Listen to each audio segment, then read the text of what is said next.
Hello, and welcome back to the Karmic Carnival. This chilly evening.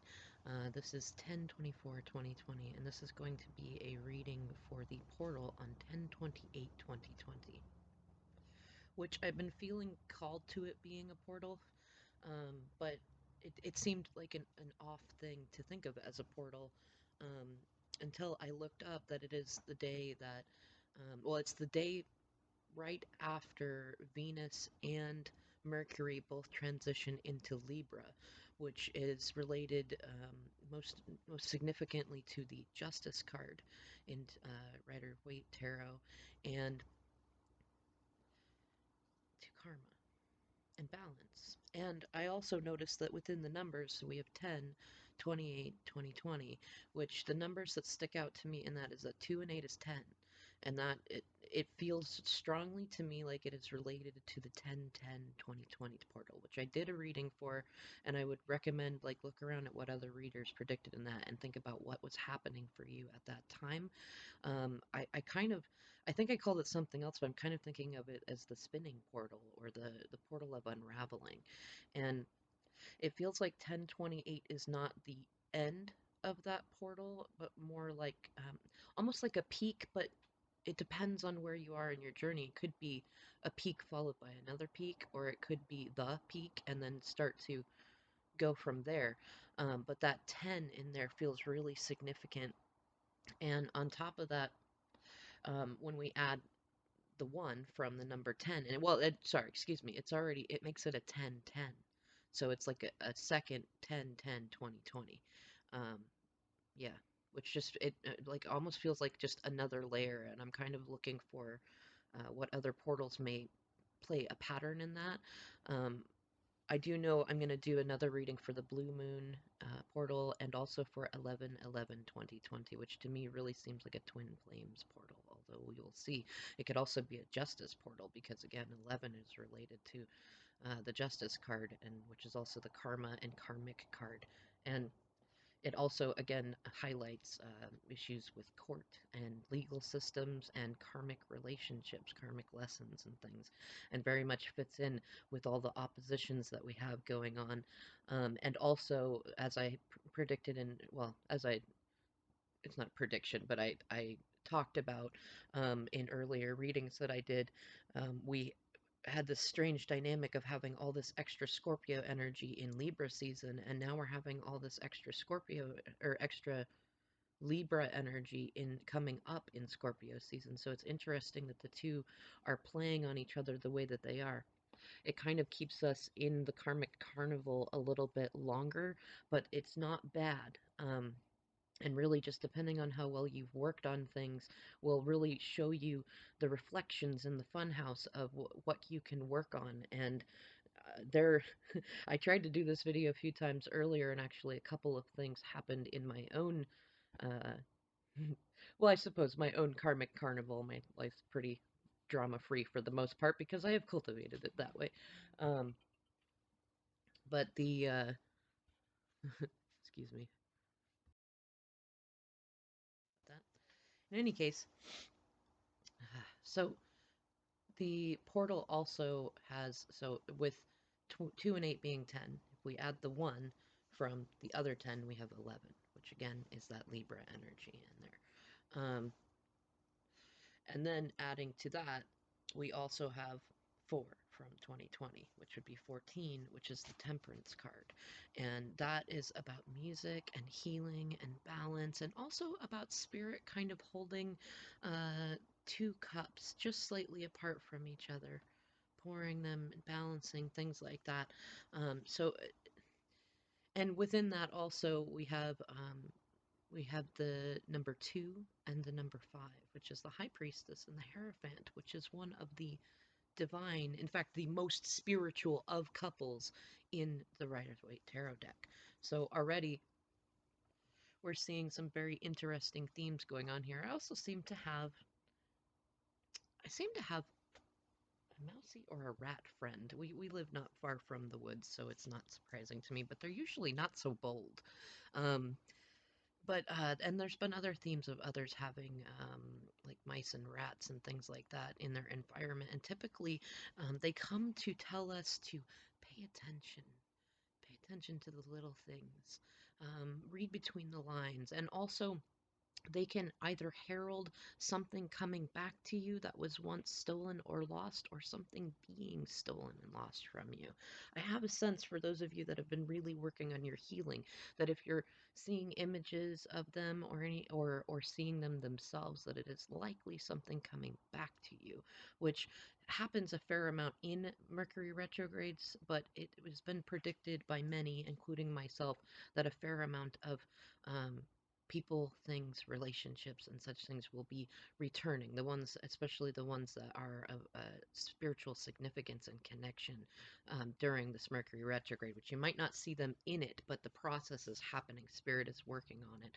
And there's also been a fair amount of coyote energy, which has to do with cycles. It also is connected to the Greek god Prometheus, which has to do with forethought, and also with kind of being a humanity hero, bringing fire to those who have no fur and no claws to protect themselves and no way to cook their food, and also paying a price for doing the right thing. So keep in mind that there is a certain amount of that doing the right thing sometimes does come with a price, um, and that there are a fair amount of like moral conundrums that we come across in our in our human experiences, where sometimes doing the right thing can look like the wrong thing, sometimes doing the wrong thing can seem like it's the right thing to the court of public opinion, and there are a fair amount of times that we are,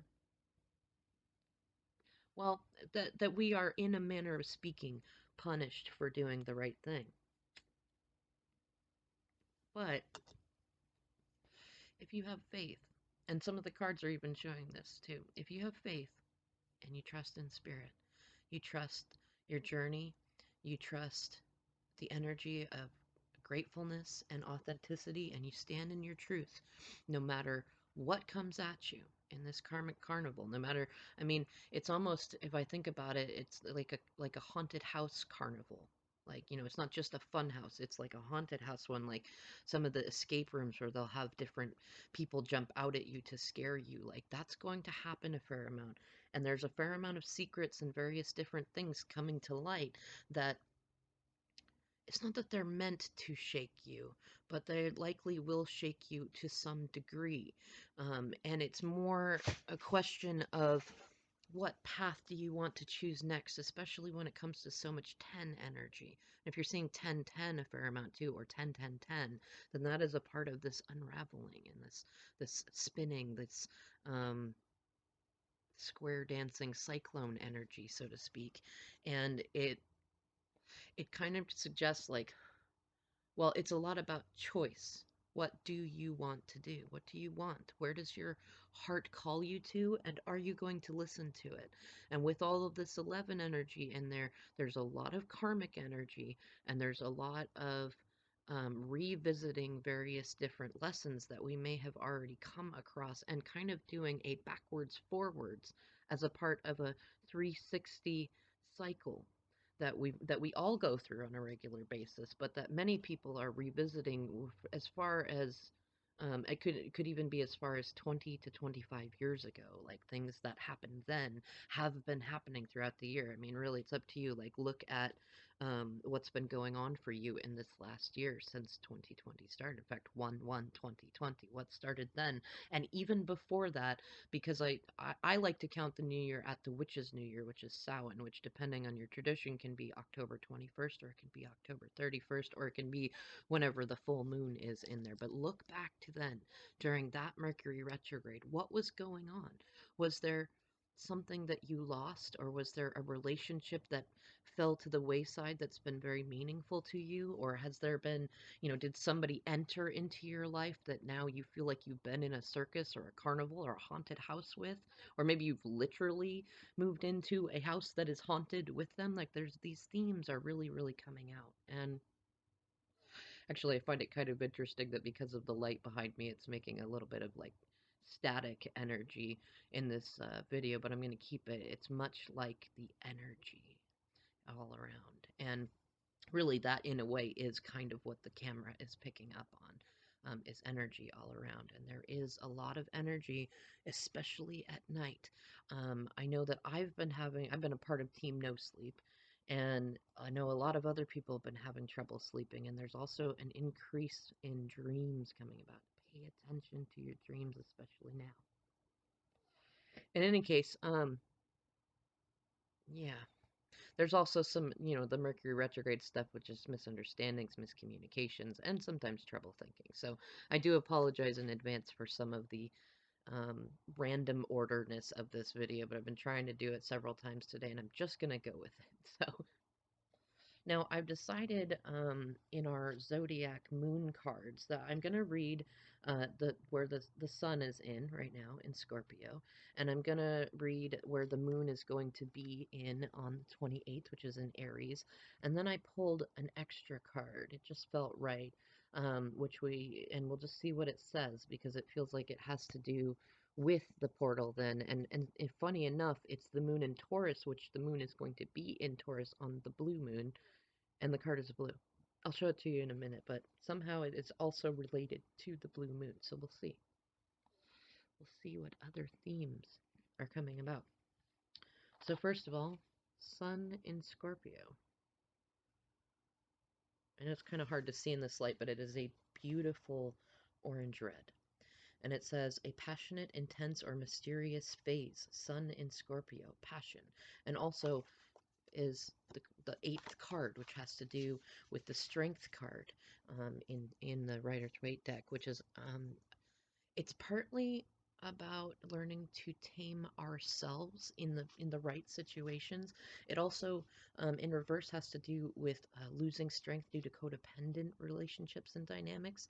And to a degree, it is about like an an untamed masculine allowing himself to be in an interaction with a divine feminine figure who is not taming him, but is interacting with him as the wild beast. I kind of consider it the Beauty and the Beast card. And I've also been seeing a fair amount of themes of that also. So if you're noticing that too, let me know. And I'm also thinking of calling this portal the Heart and Soul portal, or even maybe the portal of the heart of the portal of hearts. Heart of the Truest Believer is somehow a theme in that, it feels like, which is a part of the Once series. And a song keeps coming in that just came back to me now, which is by Chicago. And it's like, if you leave me now, you take away the biggest part of me. Ooh, oh, baby, please don't go. Anyways, I didn't come on here for my singing abilities, but it's still fun to do sometimes. And singing may have significance, actually. To some degree, either karaoke or writing your own music, or something about music, and it's very healing.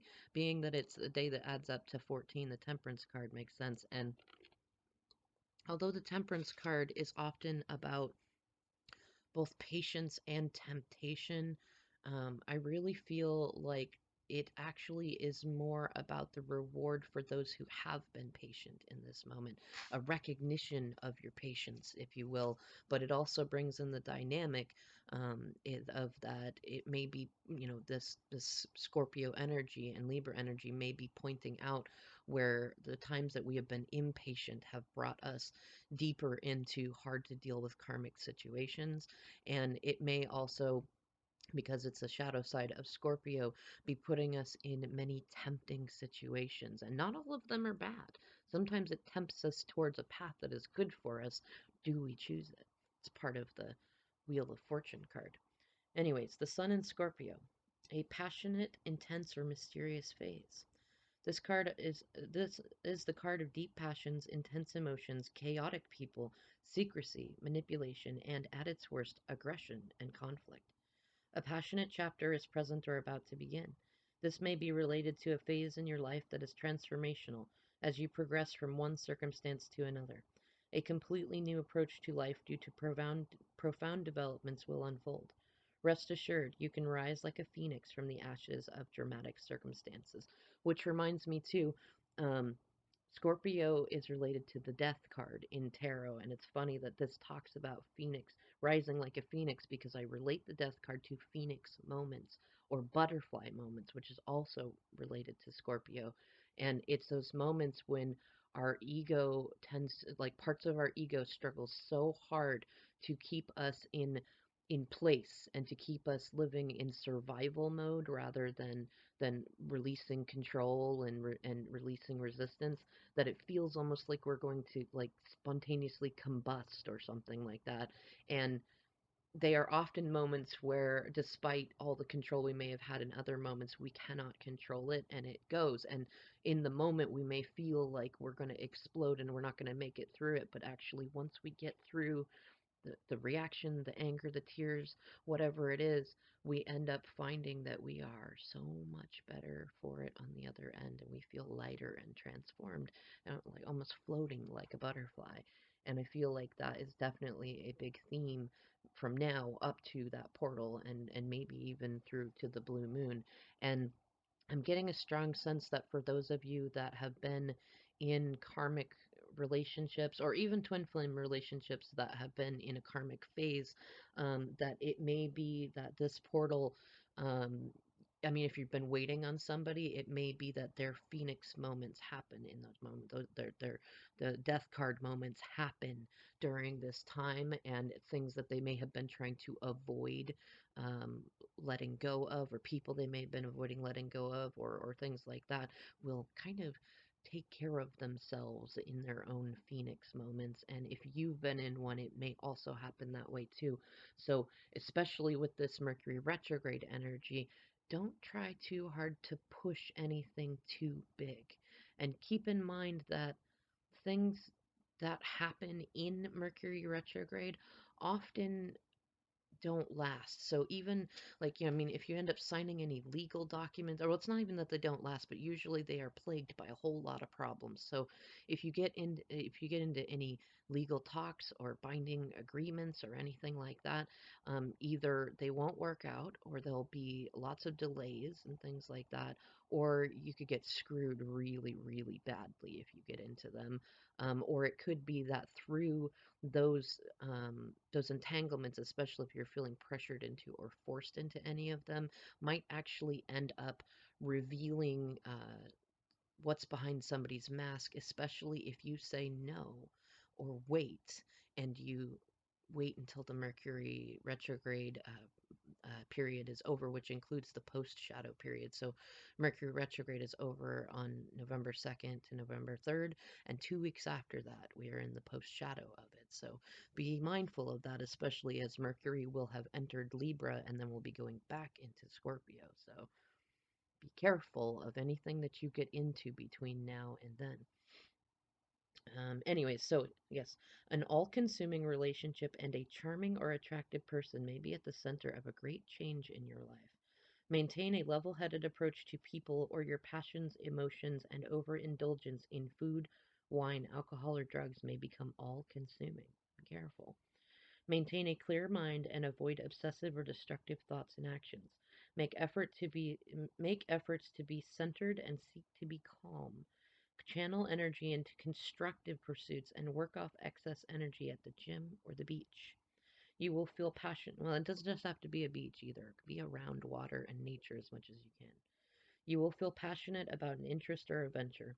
Aim to see the big picture and be ready to attain a deeper understanding of the mysteries of life and the subtle and powerful energies that propel your self development. This is also the card of karmic connections.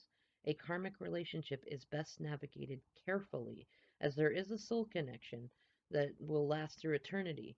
The relationship may well be wonderful and fulfilling, but if it is destructive or coercive, the choice must be taken to end the karmic cycle in a pleasant, matter-of-fact way. Avoid creating negative karma by focusing on the good in both yourself and those you interact with. And I emphasize that especially on anybody that you're thinking about ending something with, because it is likely that you do need to do that with them. But part of the karmic lesson is that you cannot do that with them until you are able to give them grace and give them, and well, it's more about giving yourself grace and forgiveness, but giving it to them also. Like, that doesn't mean that you accept it. Like, somebody may have an incredible problem with anxiety or boundaries or things like that, and it may be that they have the potential to be a really, really great person, but if they're not showing you that, or if they're using their um, neurodivergence or anxiety or anything else like that as an excuse to be toxic or abusive to you, give them grace for how they got to where they are, but recognize that they and only they are responsible for what they do and how they treat people, and that it's not your job to save them, it's not your job to change them, and it is your job to take care of yourself and to recognize that you are much better walking your journey on your own for a little while than keeping yourself attached to anyone who finds any sort of excuse to mistreat you, especially if they are not taking appropriate actions to heal themselves and modify their behavior. And this Scorpio season, you're likely to especially see an increase in kind of covert narcissism and people acting like, because they were once victimized in their lives, that they have like a free pass for the rest of their lives to act inappropriately and mistreat those that are trying to love them and support them. And especially because of the all the justice energy, be very, very careful of anyone, especially anyone that's clearly being karmic with you, or not respecting your boundaries, respecting your no's, and not coercing you into yeses. Be careful of that, because it is likely that anything that they may be suggesting you're doing or pushing you into doing, it's not going to turn out well for either one of you. But also, because of the emphasized spirituality in both Scorpio season and Libra season, trust spirit. Even if you get into something that is a bigger entanglement, you'll likely end up better for it when it is over, but it could be big. There's definitely a lot of big energy with this karmic carnival. And as we get closer to Halloween, I'm really feeling the haunted karmic carnival going on. All right, so that was our Sun in Scorpio card. Our Moon on the 28th is going to be in Aries. Let's see if we can see it. It's really pretty orange and red also. And this one has more yellow, so there's a lot of root chakra and sacral chakra stuff, and also solar plexus. And this one in particular, remember we were talking about those butterfly moments? This one has both the cocoon and the butterfly. I don't see a caterpillar on there, so it seems to me that for many, this is going to be a time when we are no longer caterpillars. Um, and this card says, believe in yourself.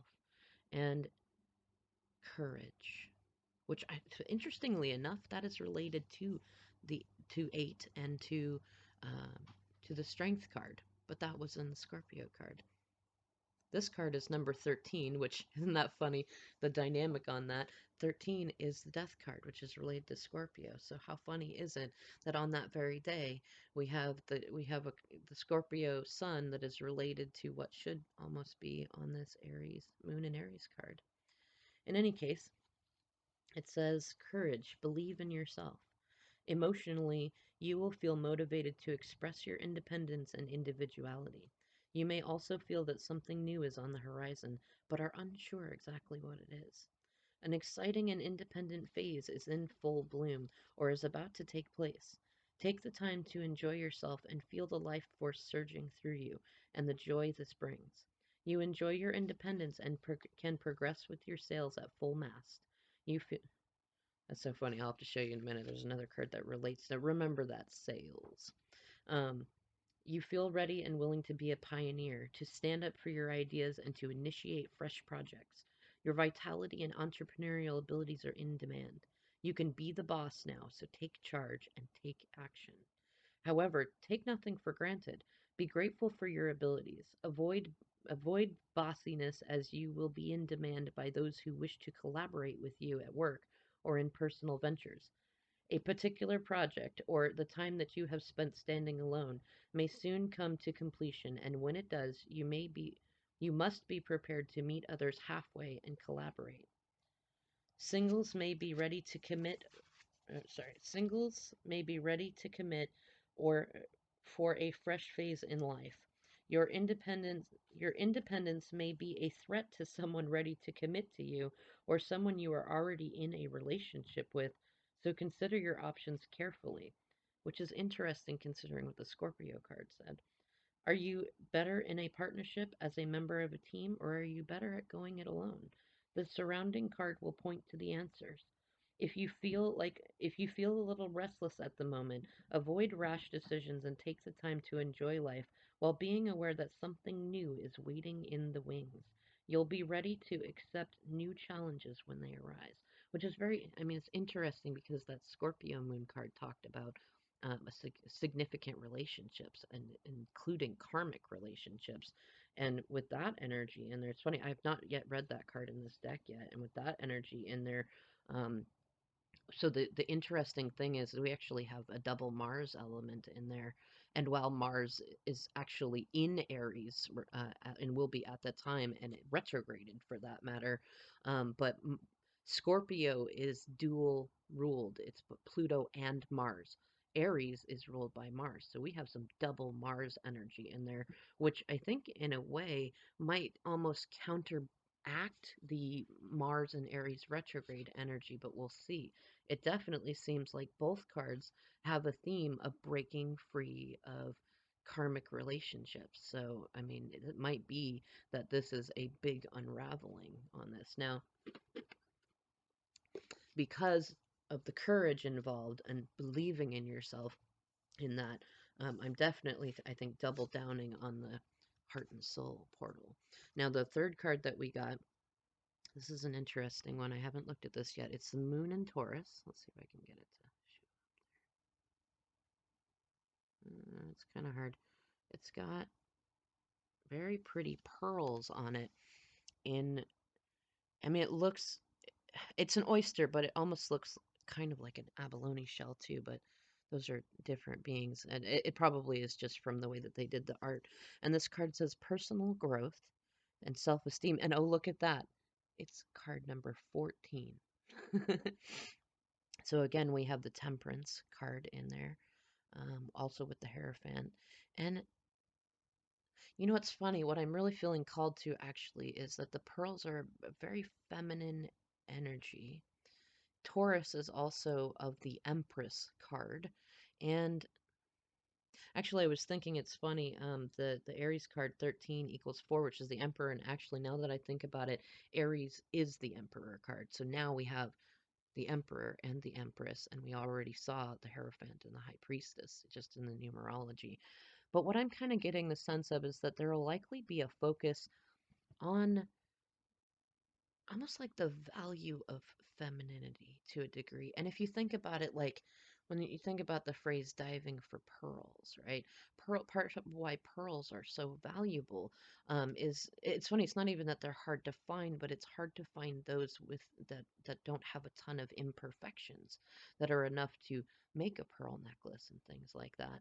Um, and it used to be very, very common that for like a very feminine person, that pearls would be a really relevant energy. And I'm not positive, but I think that it might be like the birthstone in June. Pearls, I think it is. I'm not positive, but I think that's relevant too. So there's some Cancer and Gemini energy in there too.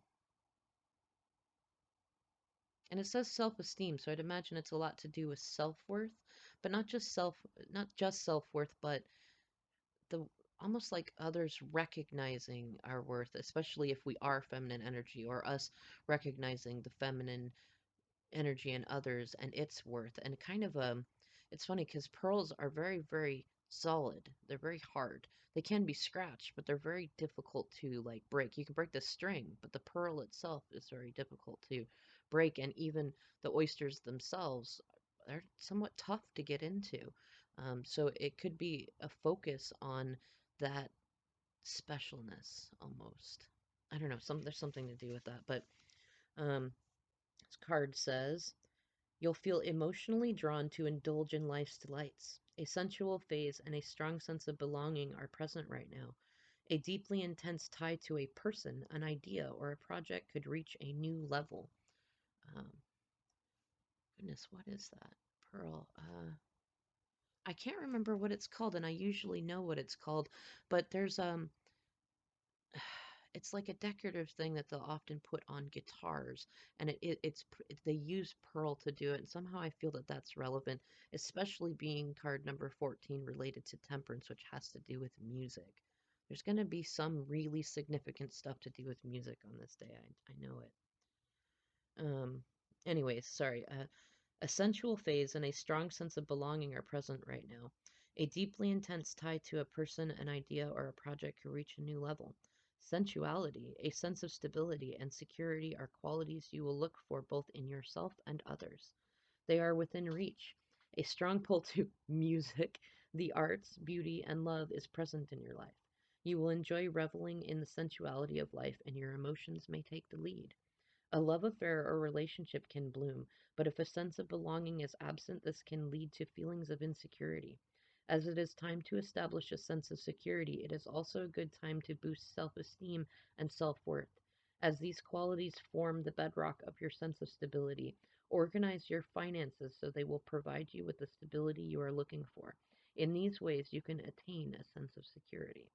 If single, look for new ways to meet prospective partners as the time is ripe to enjoy more sensuality in your life and to form partnerships. Ventures and projects you have worked on for some time are coming to fruition. You can see how your hard work is being rewarded with the fruits of your labor. As you are in a gathering phase that attracts abundance, this card can suggest that financially you will profit and that a business venture will succeed.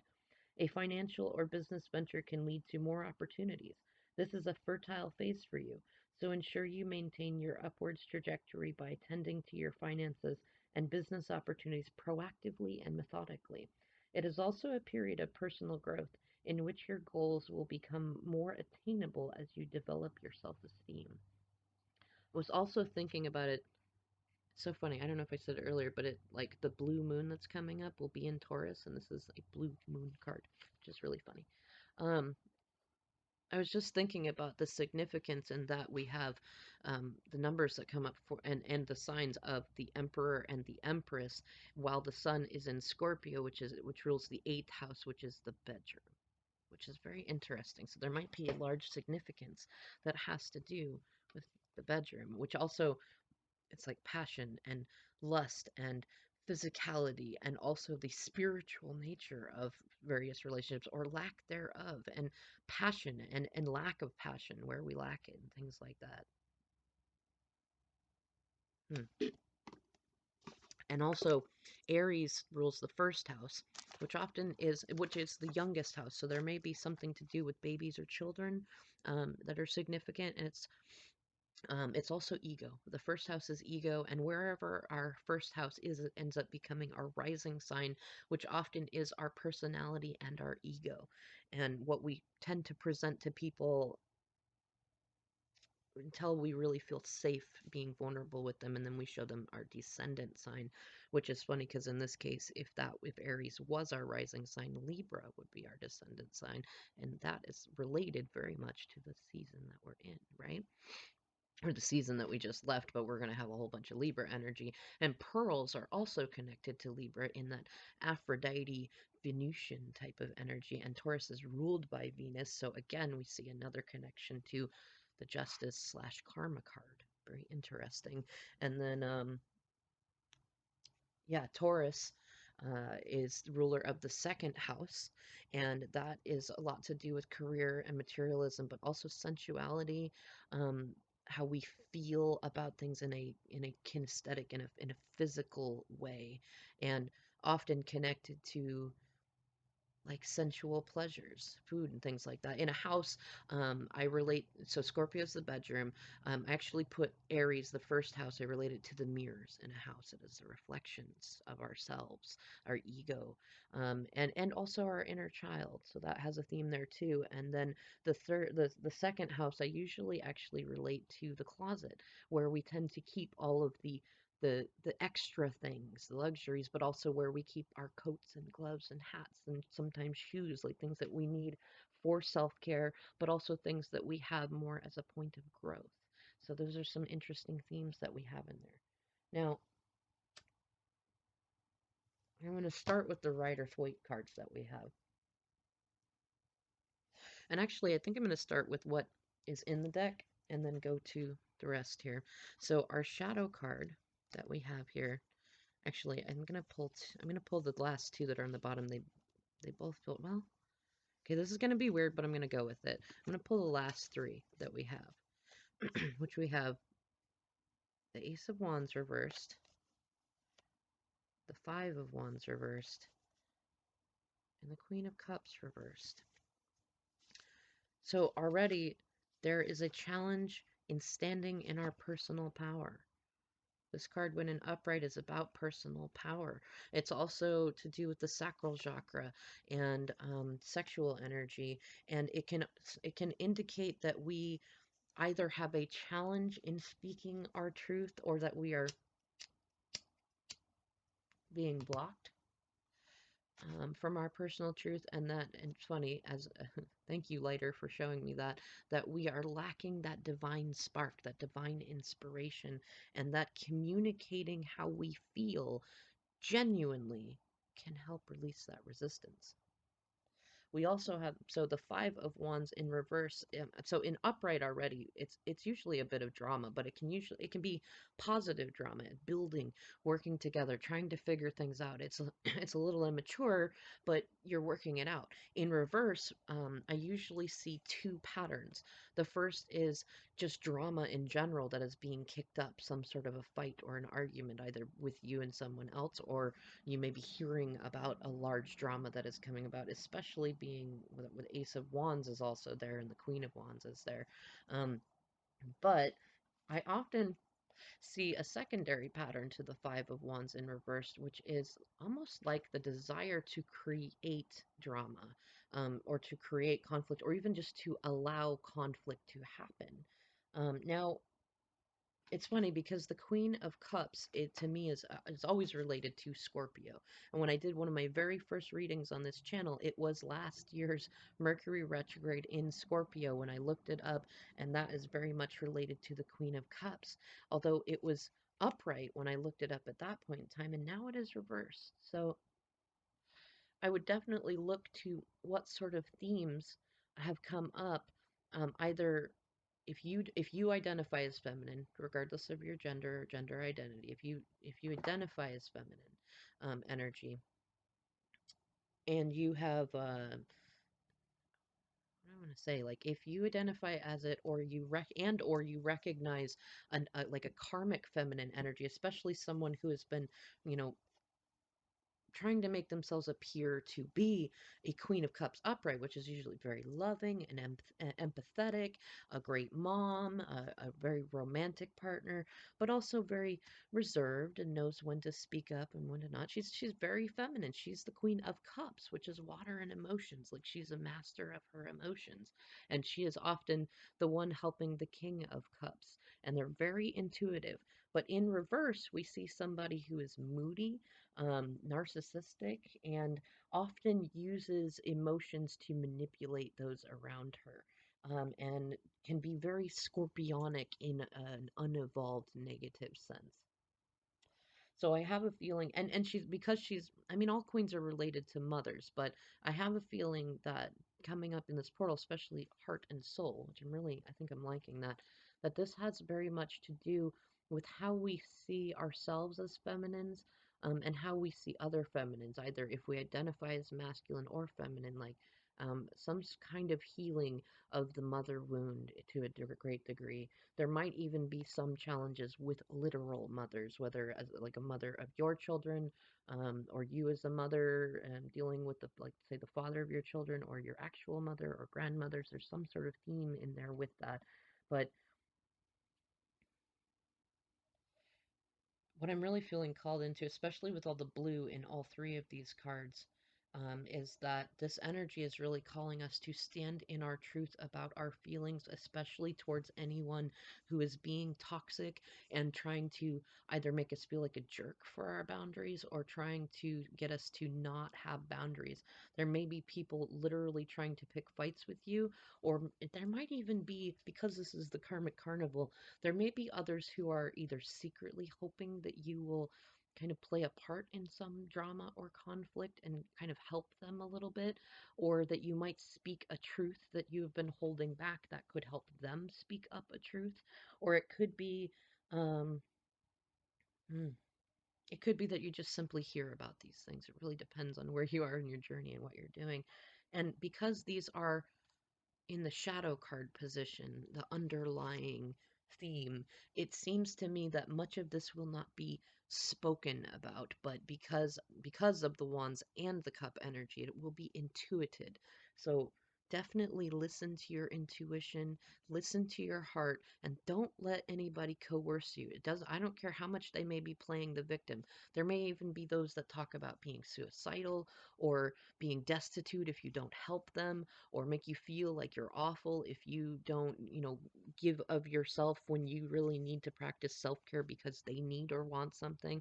And they may be using children, or dependence of some kind to try to manipulate you, especially if you have been having better boundaries otherwise. Just be aware. And also be aware with the Scorpio energy that depending on your unique mother wounds, it can also be easy with Mercury retrograde in Scorpio even to see those who are actually Queen of Cups upright as Queen of Cups reversed, especially if you're being manipulated or gaslighted by a Queen of Cups in reverse. Be careful in there. Now on the top of the deck, the hot topic. Oh, look at that, another Cups card, and this time a masculine energy, and it's the Page of Cups, which is, I mean, it's related to all water signs, but I liken it much more so to Pisces and to Cancer. And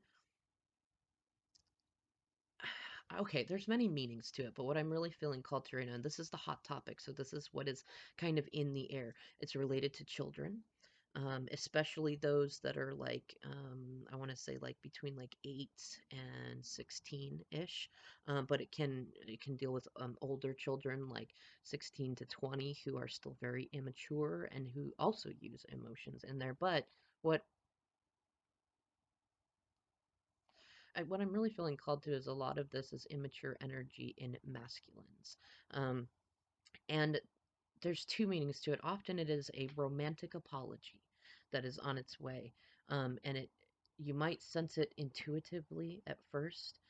Or it might, because it's such an immature energy, it might be kind of a breadcrumb or an Easter egg type of apology. It might not be full, or the actions may still be yet to come. Um, which kind of fits in with the secondary meaning is a fishy apology. So I'm kind of, even though it's an upright, I'm feeling called to both be aware.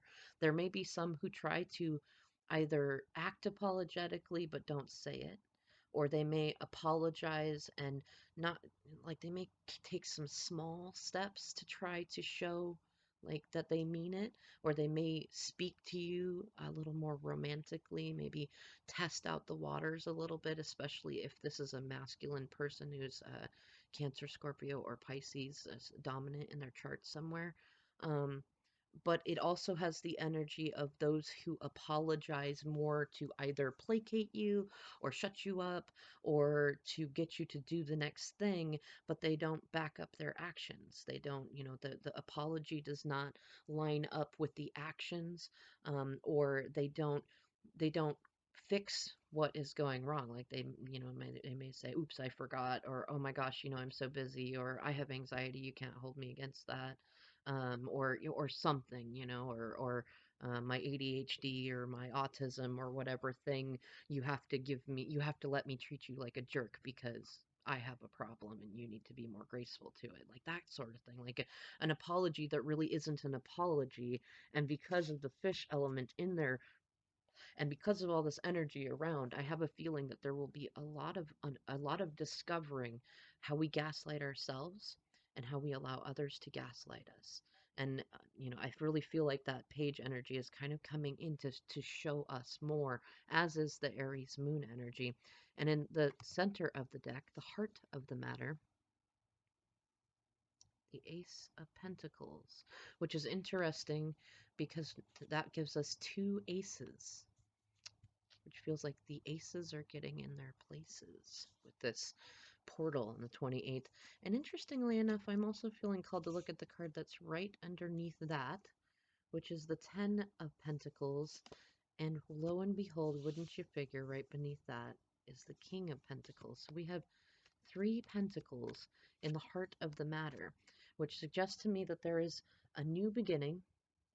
And the Ace of Pentacles and the Ten of Pentacles actually resonate with a theme I've been noticing for about the last month about moving, like moving houses. And the Ten of Pentacles has to do with legal agreements and usually relationships that are about money.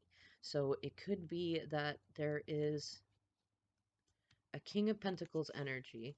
It could be, which doesn't have to be masculine, but it is somebody who is stable, um, likely Capricorn energy, but could also be Virgo or Taurus energy, and it could also be somebody who's kind of in a position of being a financial provider in what we would look at as a traditionally masculine role in a home. And there's something to do with contracts and a new beginning that is not just financial, but it is about emotional security. So it may be that somebody is offering that to you, or that somebody sees you as being able to offer that to them, or maybe you find a way to offer that to someone else. Um, or it could be because it's in the heart of the matter, which is usually what drives things. Like it's driving the shadow work that we have with those reversed wands and the reverse Queen of Cups, and things like that. But it can also sometimes just remain in the energy of our hearts. We might not always find out about it, but that could be a fair amount of what is causing that shadow work with the reversed Ace of Wands and the reverse Five of Wands and the reverse Queen of Cups. It could be that apologies are the main topics, and we're seeing a dichotomy of genuine apologies that are still a bit immature and disingenuine apologies that look like mature apologies, but there's inconsistencies in there that give away that it is not it's a fishy apology. Um, but because all those pentacles in there, it could be about a financial relationship or relationships that were based mostly on money, or it could be about it being a time to make a new beginning that has to do with money and an earthiness, that Taurus moon and Taurus energy, that extra card that we pulled in, and also the blue moon. So and that's a fair amount of Empress energy in there also. Keep those themes in mind. A lot of blue in all of those cards and a lot of green. Throat chakra and heart chakra. Now, the cards that we actually got pulled out, it's funny. Now they're pentacles, right? We have the Eight of Pentacles, which again, another eight theme in there. We have the Nine of Pentacles, so the progression from there. And these are both reversed, interestingly enough. And 8 and 9 is 17, which is the star card, the wish card, and also equals 8. So again, more strength. 8 is also nearing the end of a cycle. 9 is even closer. And then we have the Four of Wands in reverse, which is also the 1111 card. And let's see, 17, 18, 19, 20, 21. So with all three of those cards, we have the World card in there, which is about completions of a chapter and the starting of a new one. It's the last of the major arcana. And also, go figure, equals the number 3, Empress card. So, and there is a fair amount of feminine energy in all of this here. And what I'm feeling like is that there is a masculine and feminine energy that likely had some sort of karmic arrangement, especially for this, probably for the last year and or since the last Mercury retrograde in Scorpio of last year, that they got into it fi- for financial reasons, but also because this card in reverse, the Nine of Pentacles in reverse, has everything to do with codependence. This is going to be the theme of this portal, is kind of this, like the Eight of Pentacles in reverse is about an unfulfilling commitment. It also has to do with, in upright, it can have to do with music that is very fulfilling and projects and craftsmanship and things like that. And so, what I'm getting the sense of is kind of an unhappy masculine who's unable to enjoy in what makes his heart sting. Interesting. What makes his heart sing? Maybe because he's in a codependent entanglement that makes his heart sting, you know? There might also have a theme to do with words that sting, that are not necessarily like it's good for us to hear them, but they still sting. Um, and along with that masculine, I'm sensing a feminine energy who likely thought, it seems like both of them probably thought that they could achieve their Four of Wands, a stable home, a spiritual connection, a marriage, a commitment, a triumph and a victory, um, and to fuel their egos by being together. But because of the way that they started their relationship, especially with such a large focus on money, they are feeling, well, they're feeling the poverty of such a focus. And I mean, if this is you and you're in this dynamic or you're hearing of this from someone else, it's likely, well, there's a lot of the scorpionic energy in there, and we still have all the other planets in Capricorn. So this energy makes sense in here to see all these pentacles, especially with the shadow cards into where they are, is kind of a recognition that to focus only on money and materialism, it does not replace genuine love. It is not the pearls that we truly desire. And that if we continue to stick with it, we feel ungrateful, unstable, and we become, we start to recognize that we're with a false flame, which is, in my opinion, somebody who is a twin flame, but they came to us karmically, and they have a twin flame elsewhere, and that we are in dynamic with them to learn at things so that we can be with our actual twin flame. Because the irony is, if all of these cards were in upright, it would suggest an abundant twin flame relationship, but they're all in reverse. A lot of ego stuff going on there. And with all that shadow stuff in there, I have a feeling, yeah, there's definitely kind of this like energy, especially with the Pluto energy, and Pluto's coming out of retrograde in Capricorn soon, which will add to all this Scorpio energy going on. And I have a sense that it's likely going to be a fair amount of drama between feminines with strong water sign placements and feminines with strong earth sign placements. And it might kind of be a situation, well, with so many pentacles and upright in the heart of the matter, it's likely to be um earthy feminines that are kind of standing in their power and being in this upright Nine of Pentacles position, or if you're not being in that position, be in that position, which is about independence, um fulfilling yourself, recognizing that you can be a wonderful feminine energy all on your own. And likewise, the Eight of Pentacles in upright is, masculine energy, recognizing that you don't need things and you don't need money and you don't need like social recognition to feel happy. You just need you and some projects that you really, really like, and the rest will come as it's supposed to. And the things that are not supposed to stay will go if you just focus on you and what you like to do. Mhm. I feel like I'm putting a lot of energy into those, and I'm going to let them sit for right now. I will say that with all of the yellow in there, especially considering what else is going on, there's a lot of ego energy in there and relationship to the solar plexus, personal power, and that fits in with that Ace of Wands reversed, most especially, and the Five of Wands reversed often has to do with how we are pitted against groups around us, or how we feel outnumbered by groups around us. Now, the homophone cards that we had, Remember I said to keep in mind in the beginning that sale card?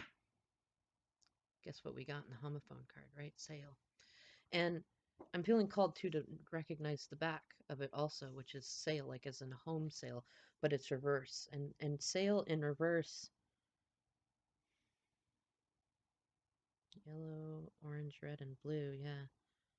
So we've got more personal power, sacral chakra, root chakra, and throat chakra. So again, we have more challenges with speaking our truths and standing in our truths. And it almost seems like a trip that's supposed to happen is not going to happen, or almost like a luxury, like some sort of.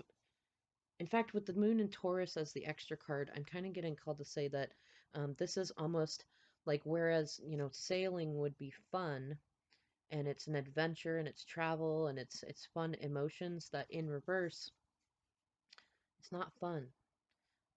It's all over the place. It feels like big waves in the ocean tipping over a sailboat, and it feels like almost like as if that closet that we look at the second house as was over full with things that we've hoarded, and it's then on top of that all of our skeletons that we keep in the closet coming out.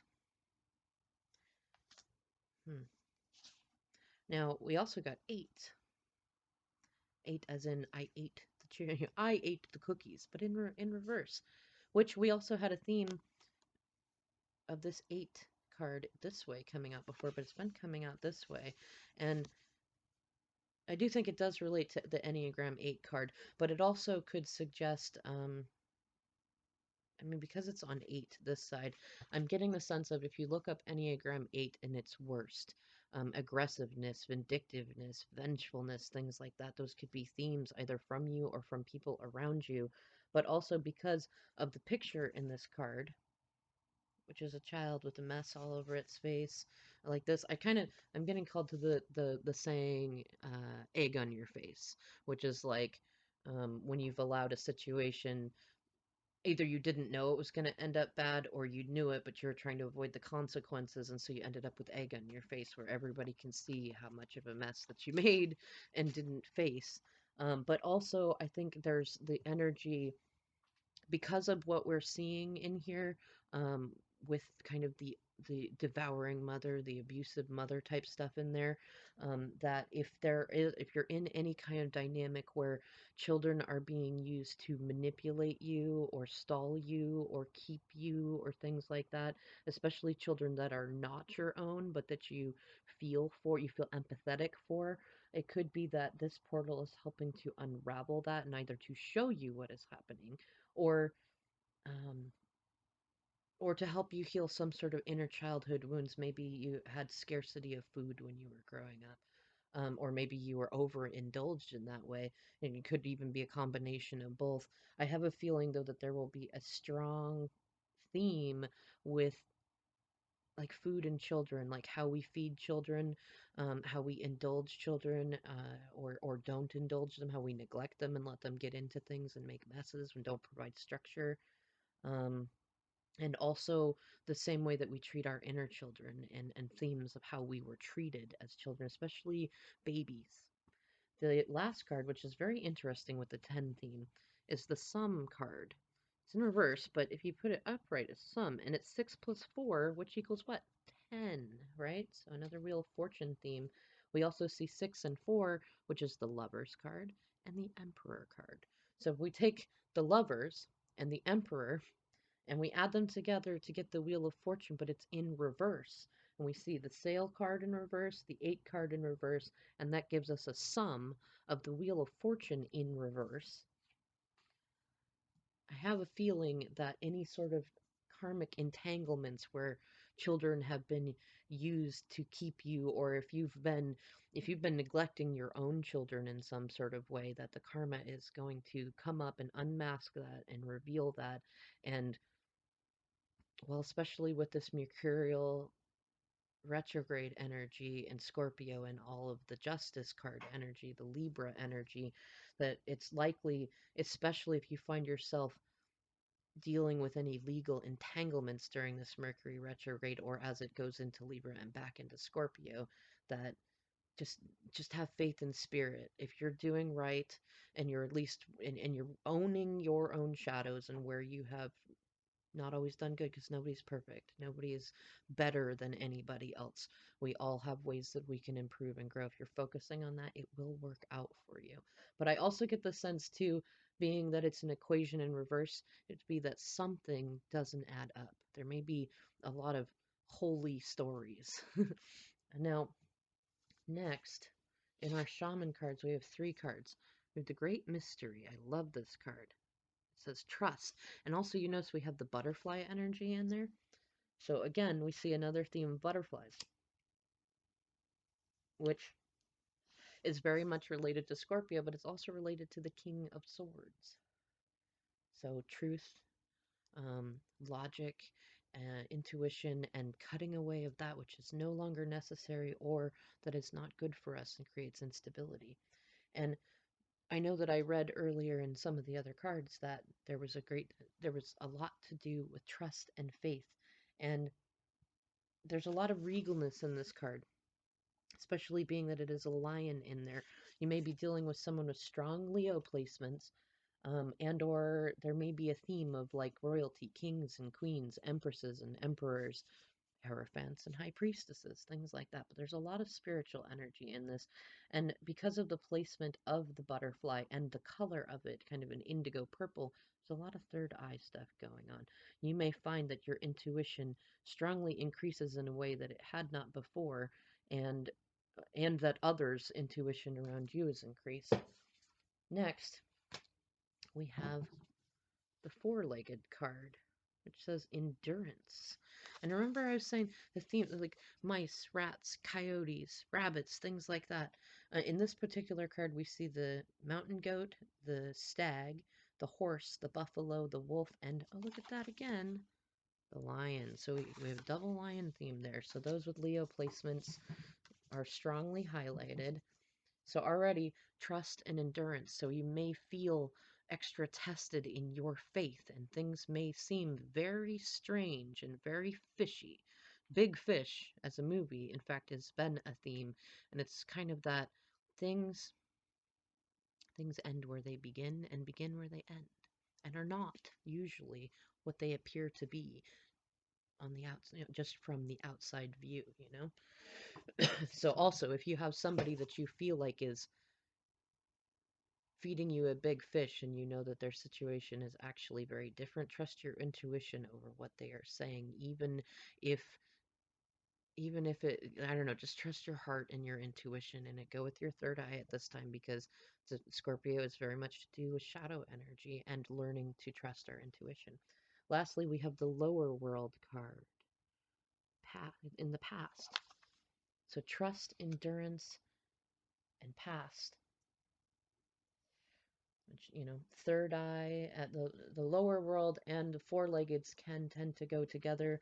And it's also the vulture in that card, which is also about rebirth and regeneration, and it has a connection to Scorpio, to the death card, to Phoenix moments, and also with, well, it's kind of two things. It's one, it's scavenger energy, so you may have people around you that are a bit of scavenger energy, which it can be good, but I don't know. I'm getting the sense that if this appears, it's going to be one of two ways. It's either going to be people who are very resourceful and who know how to navigate between worlds and use their intuition to assist you in some way or help guide you. And then it's those that are predators and they are scavenging. They are trying to take everything that they can in there. And I get a lot of family energy, and also if you have animal spirit guides, make sure you're in strong contact with them. And any sort of animals or feathers or things that cross your paths, and insects too, things like that, pay attention to them and look up their meaning. It will be relevant and significant to whatever is going on around this portal for you. And again, we see a theme too of yellow solar plexus energy, personal power. And also with that lower world card, it may be that we'll be called to go within and to let spirit show us some stuff that we may have been too egoic and resistant to see before. Now, last but not least, my favorite cards, the Divine Circus card, and I will read from the book on these, and then we'll end this. This is probably the longest video I've done in a long time, and I just saw 10404, which is 9 energy again in there too, which is also the Hermit. Now, interestingly enough, we got, and I pulled 3. This will probably be the longest I've done because I read from the book for these particular cards at the moment. We have number 17, Star, which is a wish and about music and balance also, and spirit guidance. But this one is called Nebula Warrior. And I absolutely love that it is, even though it says warrior, it is a feminine on that card for sure. She looks very bloody, and she's got kind of like a dark beach behind her. Almost looks like she's painted herself up with the blood, like made tattoos out of it in a way. And again, we also have that 8 energy in there, strength. I'm curious to see what that is. It almost seems like a misleading card. I mean, it could be a karmic card, or it could be, not judging by a book by its cover kind of card. We'll see what that looks like. I'll read them in a minute. The next one, which feels very relevant to this portal, is card number 3. Would write Empress, but this one is called Death Shall Not Take Him. So it may even be a theme of a masculine energy that seems to be giving up or giving in or trapped in some sort of situation that actually, or maybe even seems to be going through a phoenix moment or a death moment, who will survive if you keep your faith in them. Or if you are that masculine, if you keep your faith in yourself. And the last one that we got, oh, go figure, the 8th card, Supernova. And this card, actually, I find it funny. I think in the weekly reading I did, we had 3 cards, and there was a masculine energy in the middle and 2 feminines on the other side. And what was I just saying, too, about this portal being a large part in a theme of kind of dueling feminine energies, kind of power meets power in a sort of way, but I don't know, I think only one of them actually is standing in their power, but look at that. Anyways, so this last one is Supernova. And it's funny, it could be misleading. She could be the one that's like, watch out, and the other one could be the one that's like, yeah, you never know. She's got a lot of purple and pink energy in there. Definitely more feminine essence. Red to purplish and pink hair, with a little bit of blonde in there too. And this other card has, it's almost like, it's like black brunette and blonde kind of hair. Seems like water energy versus like fiery energy in a way. Now let's see what the book has to say. This should be interesting. I'm curious to hear from those of you what's going on for you now, and then as the portal comes around, what you see happening and what right after it. So we have, let's look at 17 first, the Nebula Warrior.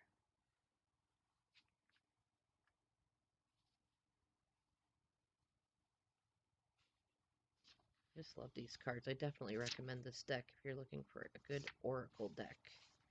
Fits in well with the embrace the absurd, which is definitely a theme to still hold on to. Now, card number 17, Nebula Warrior. There are advocates for love on this earth, those that are passionate defenders of the freedom for all beings to grow and fulfill their divine destiny. These warriors for the soul know they can either use darkness to serve the growth of the light or allow it to consume their sense of hope, trust, and faith in the right outworking of the destiny of all living things. You are being initiated in ways of working with darkness constructively to become a soul warrior for all living beings. Interesting. So kind of a theme already of embrace the darkness. And I've been seeing that too, and recognize that darkness is it's not always equated to bad or evil either. A seed must be buried in the dark to germinate before it can burst free and grow and be a plant. And also there's darkness in the womb when we are in there too, so think about that. But It says, some things in life are worth fighting for, but how do you fight with love? How do you fight without becoming bitter, hateful, tired, disconnected from the whole reason you needed to fight in the first place?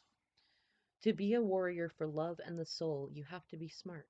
You have to know how to fight without fighting, how to use the natural darkness on this planet as a way to birth a new consciousness that is unafraid. Nebula Warrior isn't afraid of the dark. She isn't interested in the rules of war established by fear-loving minds. She creates her own rules, not based on what people want her to believe, but based on what works to keep her free and liberate the minds and hearts of all beings. She comes to you now because whatever situation needs healing in your life or in the world, you have the power to bring it about. If you go for the goal directly, trying to force a change, you will be putting your considerable energy into pursuit and unintentionally set up resistance and repulsion. The stronger your energy, the more powerful this resistance will become. This is not the best way to use your power. You want your power to work for you, not against you. Creating responses of assistance and attraction, guidance rather than forcing the solution to come into being, is a more effective use of your power. Then you can disempower negative influences and disarm naysayers, whilst drawing to you helpers and opportunities to attain your goals, all from a relaxed, positive, loving state of mind. You get the results without losing your cool. The best way to do this is to practice bringing yourself to a place that is calm and compassionate within. Do what you can each day. If you cannot do something you want to do, ask for help from the universe and then let it go. When you need rest, take it. These apparently small choices create a powerful field of magnetism to attract and increase love and light on this planet, empowering the human heart with the understanding that the truth is always very simple. The forces in the world that profit from fear instead of love will try to confuse and overwhelm you into paralysis and inaction, and into worrying rather than acting. Don't fall prey to that nonsense. You are a warrior of love, and you will win any and every war through cool compassion and smart, simple strategy. Which makes sense, especially with Scorpio Sun and the Aries Moon. That, you remember I was saying earlier in the beginning, there's much time that it may feel like you need to act when you should slow down, and there may be times when you are afraid to act that you should act. Really examine the what's and the whys. A good mantra is, or a good affirmation is, it's so good to be me. Why not? See, I really like that. See, that card, it's funny, kind of misleading. It looks like it could have been a karmic card, but it's all about winning, winning without trying to win, and embracing your darkness for love, and simple strategy, and recognizing kind of, there's a lot of martial arts practices that base themselves on that. And the same thing with energy work is like, you never try to force anything. You work with what is already there. I think it might be Aikido, but there's one that's like you wait for your opponent to strike, and then you use their energy. You simply send it back to them, and that seems like a fairly good theme in that. Now, the next card, Death Shall Not Take Him. I've not read this card yet, but it seems very interesting. Let's see if I'm close to right about what it means. Now, Death shall not take him. You are going to witness the impossible made possible. Whatever you think is lost is not. Whatever you think cannot be, shall be. The universe is going to intervene, and what seems to be over shall in a new way live again. Ooh, very Karmic Carnival there. Sometimes, just when you think it's all over, the 11th hour comes. You can practically hear the opening chords of your swan song, and when you have finally given up, suddenly, somehow, right before your eyes, everything changes. Just like that. You were free falling, and then, suddenly, you are soaring. Fate steps in, destinies are altered, and life demonstrates its creative, restorative power, even if all seems lost. Which seems really relevant to that first card coming in. Like, don't try to force things. You might create resistance to whatever coolness this is. The oracle of death shall not take him is a sign. No matter how defeated you feel, no matter how many dead ends you've encountered, how many setbacks, how many failures, no matter how impossible success may seem, the universe is going to step in and write things in your favor. You will succeed. Even though apparently impossible odds, the heroic spirit within you is going to get its way. So if you really must, doubt for just one moment longer, then replace doubt with trust and participate in the divine defiance of life refusing to be crushed. The universe wants to dazzle you with an unexpected triumph. Why not just relax and bear witness to its impressive display of life giving power with reverence and delight?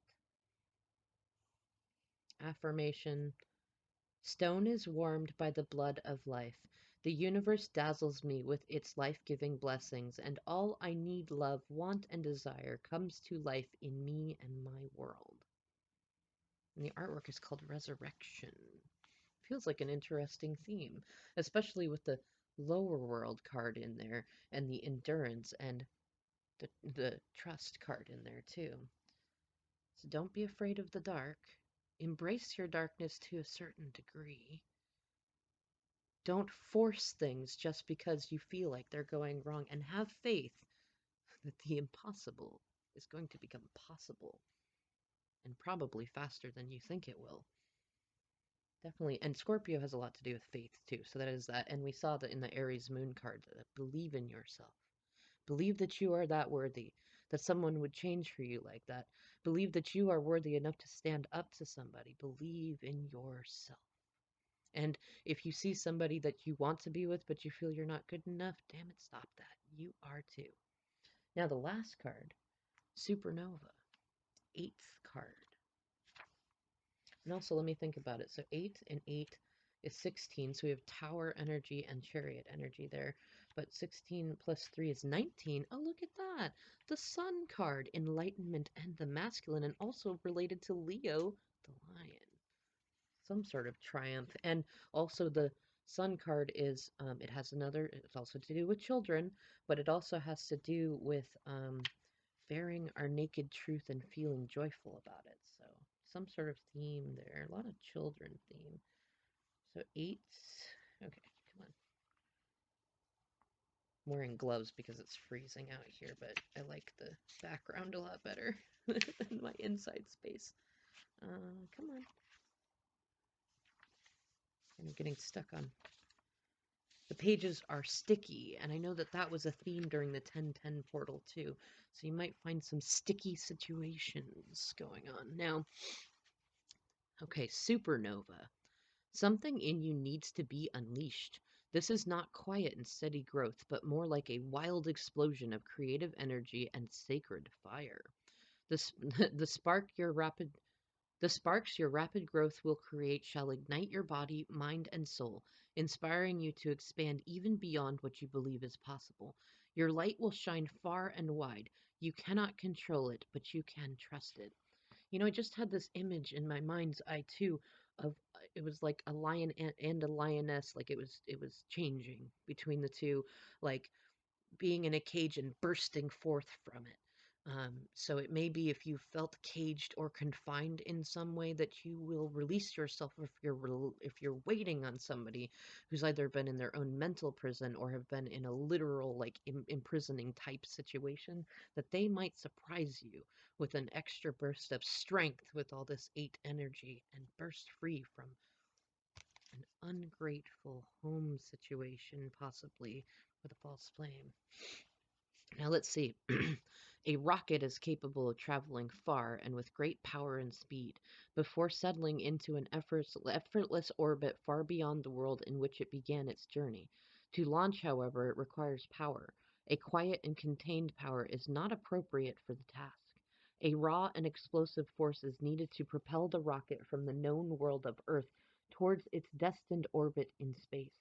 The oracle of supernova indicates a time of rapid growth so accelerated and powerful that it can feel like an explosion, as if you were the rocket being launched into space.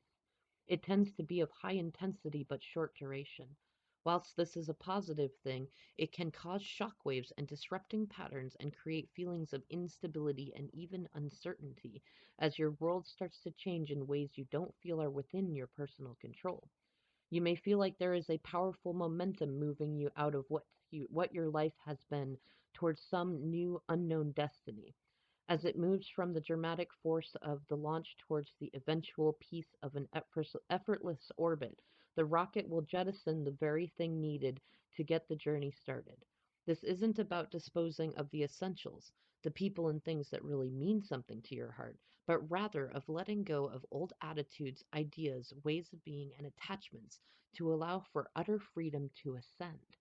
After the intensity of the birth, the effortlessness of your orbit into a new world will require a different attitude, which again, birth, Phoenix moments, death card, Scorpio, which you need to begin your journey to start a new venture or a lifestyle will be different to what is required to continue on your life journey.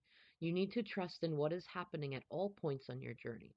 Don't hold on to a support system, belief system, or way of being out of fear. Sometimes it's just time to let go because it's not relevant for your journey anymore. Remember that Sun and Scorpio thing talking about releasing karmic relationships, situationships, ties, things like that? If you try to hold on, you will actually just be holding yourself back. When the time comes to let go, you'll feel it.